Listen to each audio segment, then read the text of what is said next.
I was reading constant time. an article with you last night. Sorry, I'll get my phone here. You're talking about how you were a Slipknot fan. I wouldn't. Well, I'm not anymore. Well, But yeah, really, but their music's so good right now. I haven't listened to them for a long time. But I did put it on. There was Spotify have been doing this, like, I don't know how they do it, but it's like a time capsule playlist Yeah. where they kind of, it's a bit freaky, all this stuff, but it's like songs to take you back in time or something, and it's just scarily spot on. Yeah. Like Slipknot's on there. There's like a Limp Bizkit. Nice. And then all this other stuff like Savage Garden and man, like Third Eye Blind. Savage Garden, and I think like has a new album coming out. all this stuff that I used to listen to. So yeah, I actually listened to Slipknot quite recently actually, but They're yeah. so good. Well, I I was have to get back reading. into it. The reason I asked, I was reading. You were saying that your dream is to play in a prog rock band eventually. Well, yeah. Yeah, there's a hint of sarcasm, but I mean, I mean that's not the dream in any way. But like, I sometimes like the idea of playing like big music, like with lots of players and stuff. But Well, I feel like there were two songs you kind of stepped outside on the most recent album. You kind of stepped outside, and there was a little bit more heavier guitar and distortion used. And do you think you're kind of creeping towards that a little bit, like more comfortably introducing it into your songs? I think. No, I don't think consciously. I mean, they were just things that made sense. I mean, I'm still kind of working out what to do for the next one, and but they're just, I think those moments on that record were just like a bit of fun as well, just to kind of. I think it just sometimes it happens in the studio where like there was an idea to do something and it was kind of, oh, we could go here, and then it just escalates, and then suddenly you've kind of got distortion on everything, and then. But there's definitely some influences. I mean, there's like Nowhere's Home, which is one of them. Like at the end, it all kind of descends a bit. Yeah. And that was kind of meant to be like a bit of a hat tip to Radiohead, like Karma Police at the end of Karma Police, and then it went a bit nuts. And then the last song, Slow Down, is kind of descends into a like post-rock sort of Sigur Rós thing, which like they're one of my favorite bands, and I just wanted the whole thing to like take off and have this like soundscape be vibe, and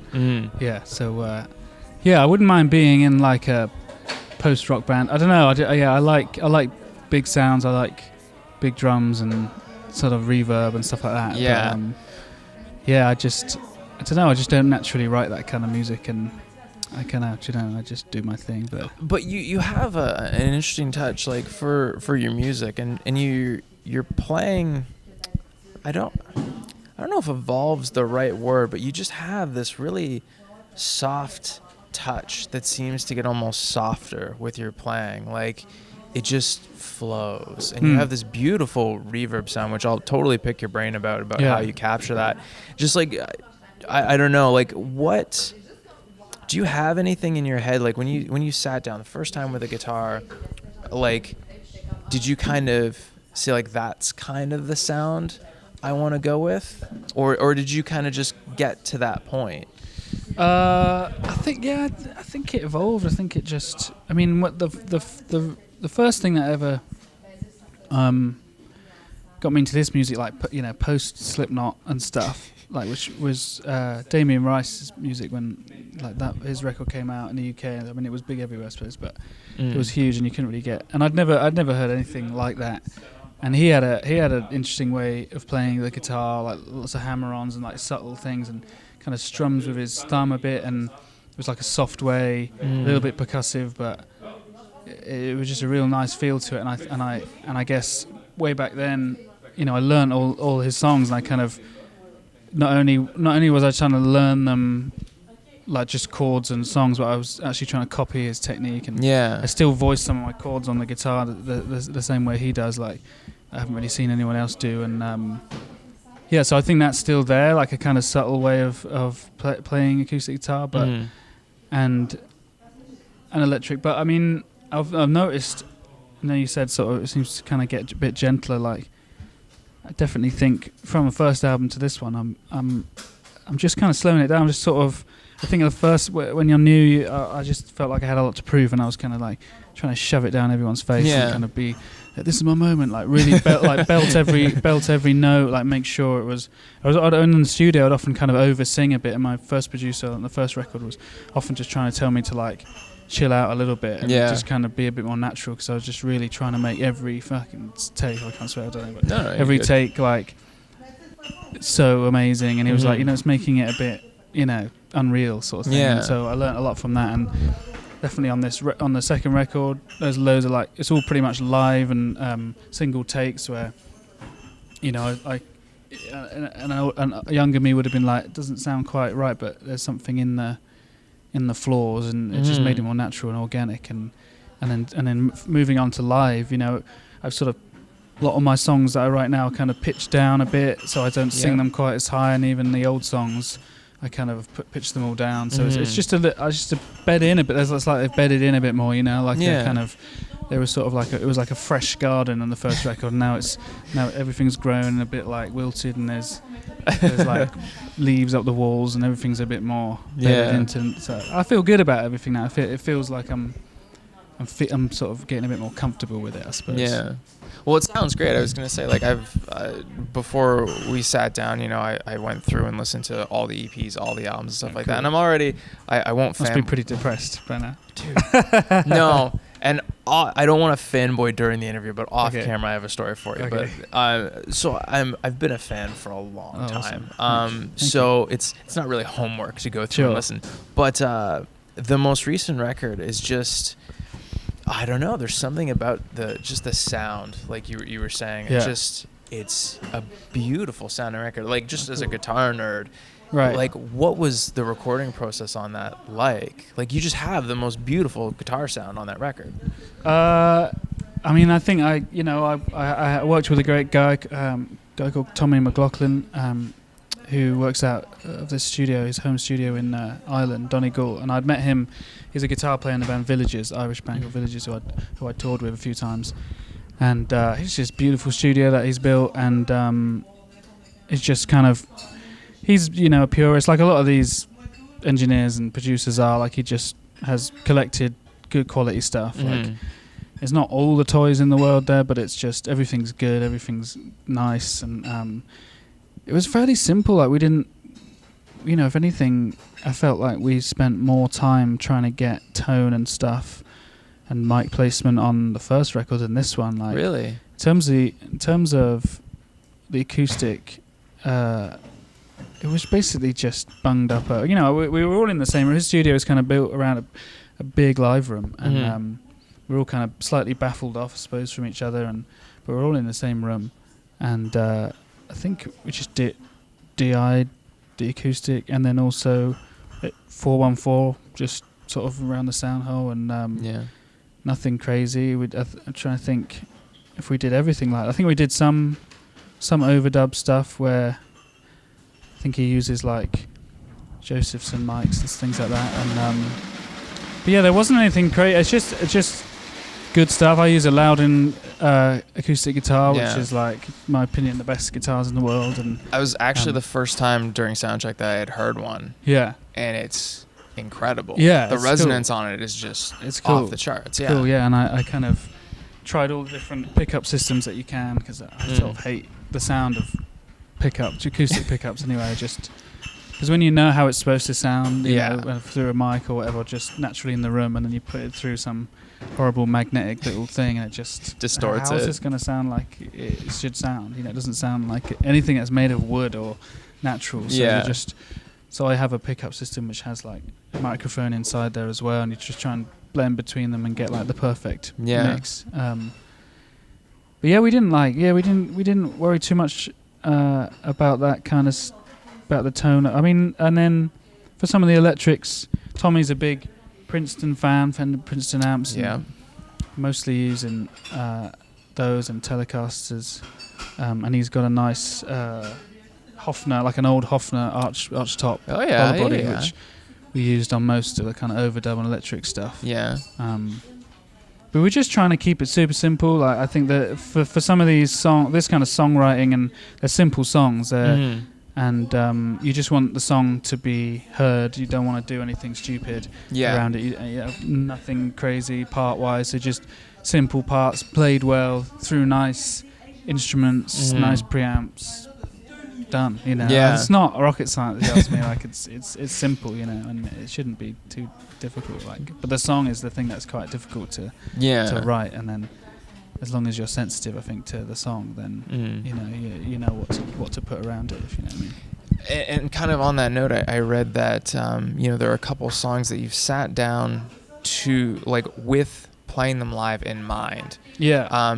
Do you sort of? I mean, you kind of just half answered my question. Do you sort of take a similar approach with guitar to not overcomplicate anything, or to kind of imagine how it's going to be live? Oh, like the parts and things like that. I mean, I mean, you're a solo act. Yeah. I mean, mostly now, 90% of the shows are solo. So, I definitely, they have to work on my own, and I'm not a incredible guitar player, in terms of my chops and. I just if it wasn't for a capo, debatable. Yeah, but I mean, if it wasn't for capos, I'd be nowhere.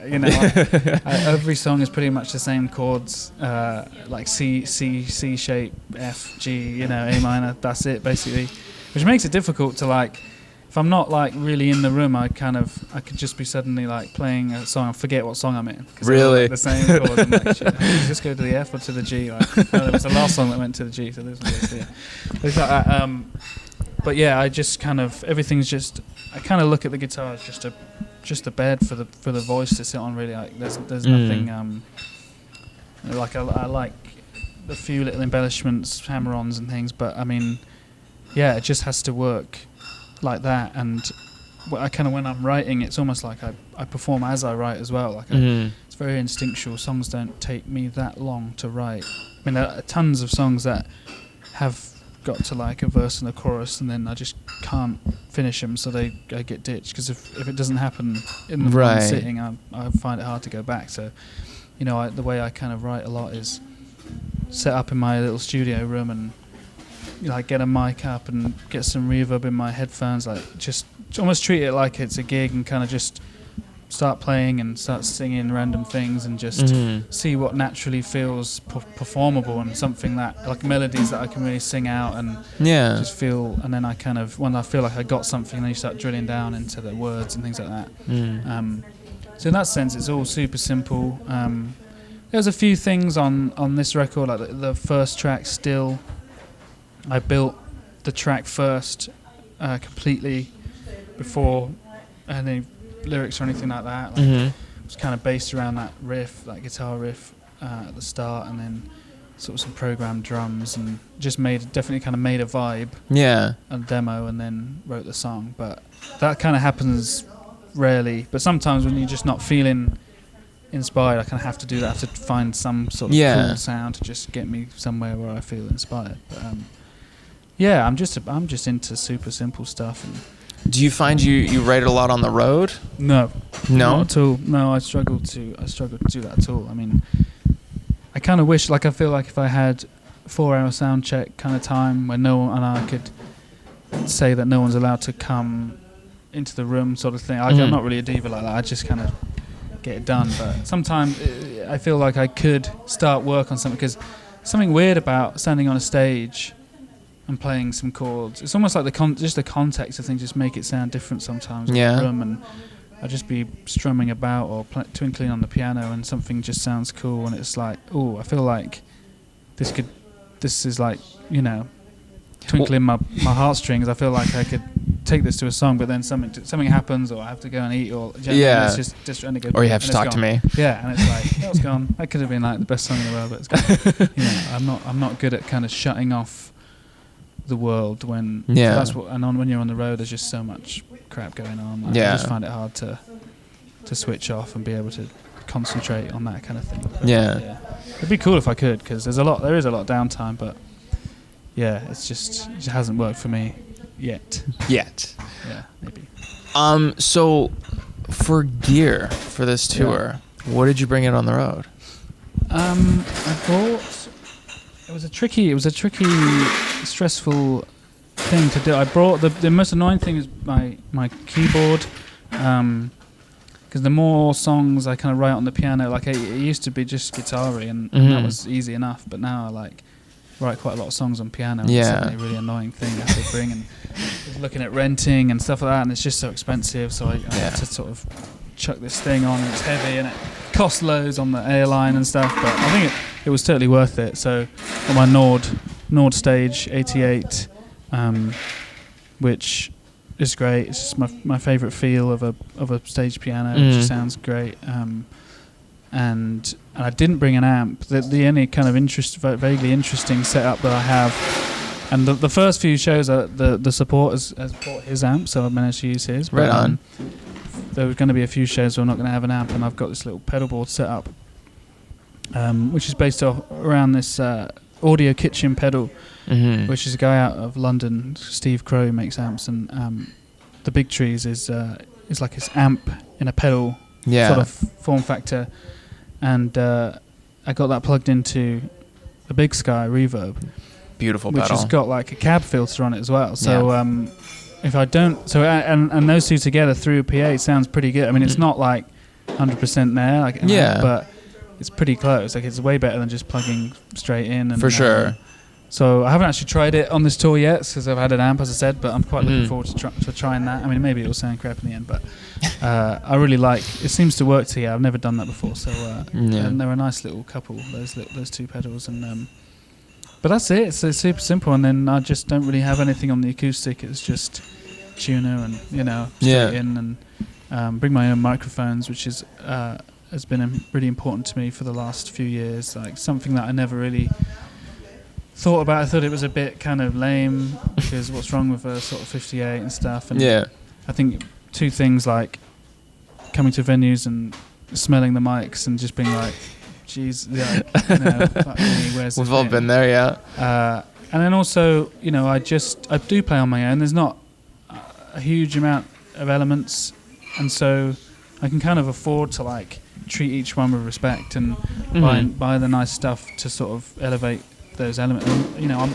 all I am really is a voice, and like people love the voice, and if I can have microphones that help to elevate that voice and the intricacies. So like my main vocal is this DPA de facto microphone, which is a fairly new microphone. I've been out for a few years, but you see him around a lot now. But it's just killer microphone. Yeah, it's expensive, but well, even the sound guy was praising it after soundcheck. He was talking about how great it was. Yeah, it's a nice one. It's always fun to kind of impress sound engineers who haven't because sometimes they're a bit like, I don't know this microphone, so it must be crap because I've never heard of it. Yeah, and it's like, well, try it out, And then I've only got one of those because I can't afford another one yet. And then on my keyboard I've got this Neumann KMS 105. Right on. And which sounds cool as well. And my loud and acoustic, and I got a Fender Tele, like I can't even remember what year. It's like a reissue vintage 54 or something like that. Yeah, it's just stock. It just works. Like, I put a humbucker in it, put a PAF pickup in it,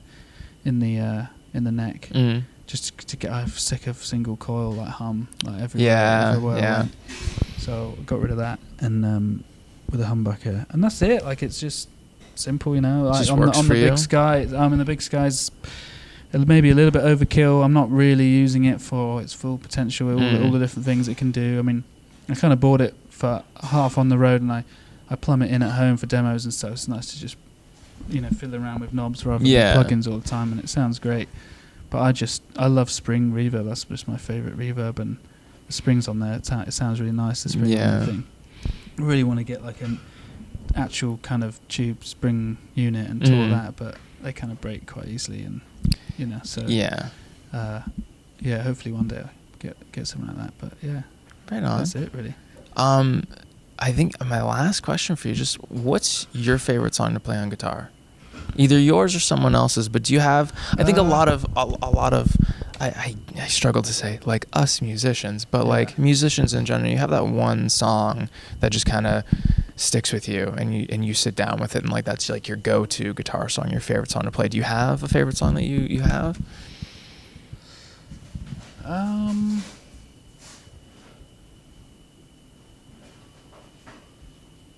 I really like playing, and it's gonna sound, because it is one of my songs, but I don't play a ton of other people's songs, mainly because I'm not very good at playing guitar. But I've tried, and but I really like playing Still, which is the first track of this of the new album, and it has this nice lilt to it. It's a bit different from the other songs.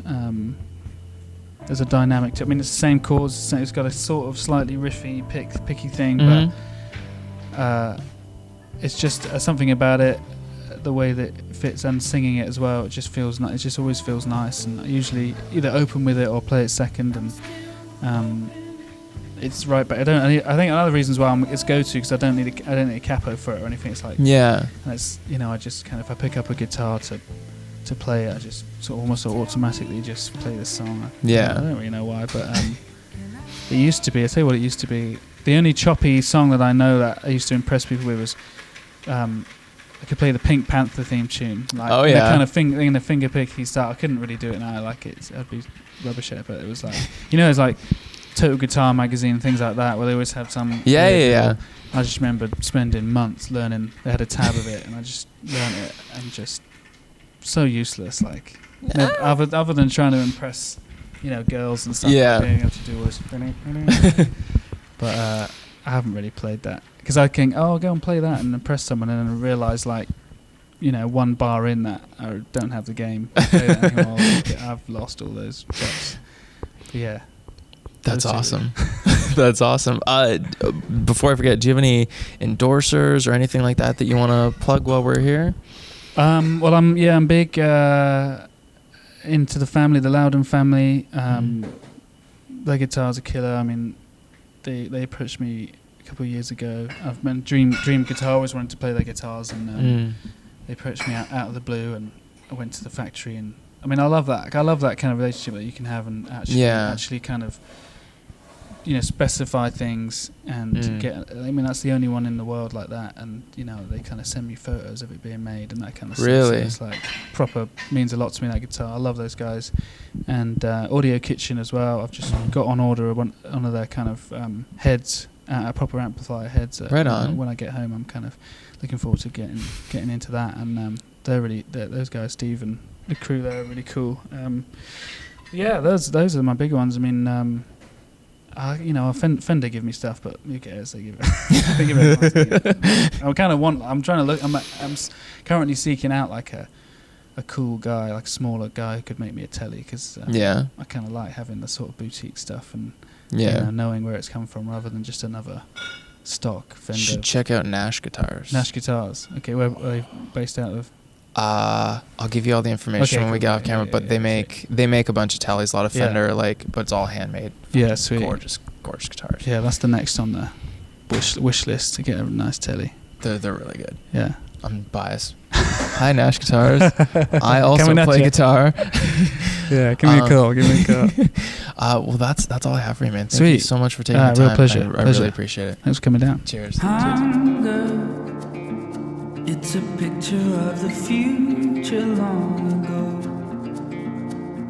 Silence is a powerful defiance, truth be told.